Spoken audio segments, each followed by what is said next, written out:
தாய் தமிழ் உறவுகளுக்கு வணக்கம். பனையூருக்கு வர மறுத்தார் என்ற தலைப்பில் இந்த காணொளியை காண்கிறோம். பனையூருக்கு வர மறுத்தார். காங்கிரஸ் கட்சிக்கு வெளிப்படையாக தன்னுடைய கூட்டணி அழைப்பை விடுத்தார் நடிகர் விஜய். தமிழக வெற்றி கழகத்தின் பாதி தொண்டர்கள்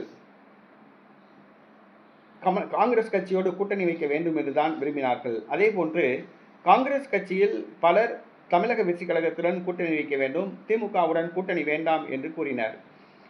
தமிழக வெற்றி கழகத்தை கூட்டணியில் இணைந்து அந்த கட்சியில் ஒரு 100 தொகுதிகளில் போட்டியிடலாம், அமைச்சர் பதவி பெறலாம், துணை முதலமைச்சர் பதவியை பெறலாம் என்று காங்கிரஸ் கனவு கண்டது. காங்கிரஸில் ஒரு பிரிவினர் தமிழக வெற்றி கழகத்துக்கு ஆதரவாக செயல்பட்டனர், மற்றொரு பிரிவினர் திமுகவுக்கு ஆதரவாக செயல்பட்டனர். கட்சி உடையக்கூடிய சூழ்நிலை இருந்தது.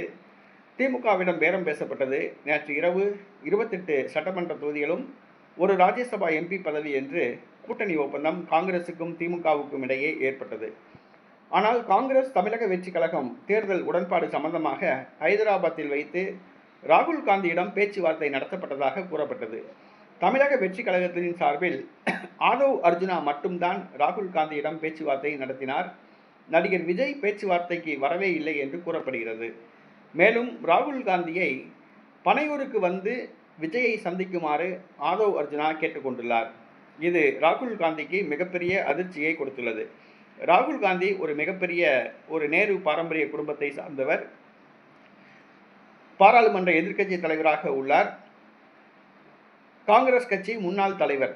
அவரை பனையூருக்கு வந்து விஜயை சந்திக்கும்படி அழைப்பு கொடுத்தது அவருக்கு ஒரு கௌரவ பிரச்சனையாக தெரிந்தது.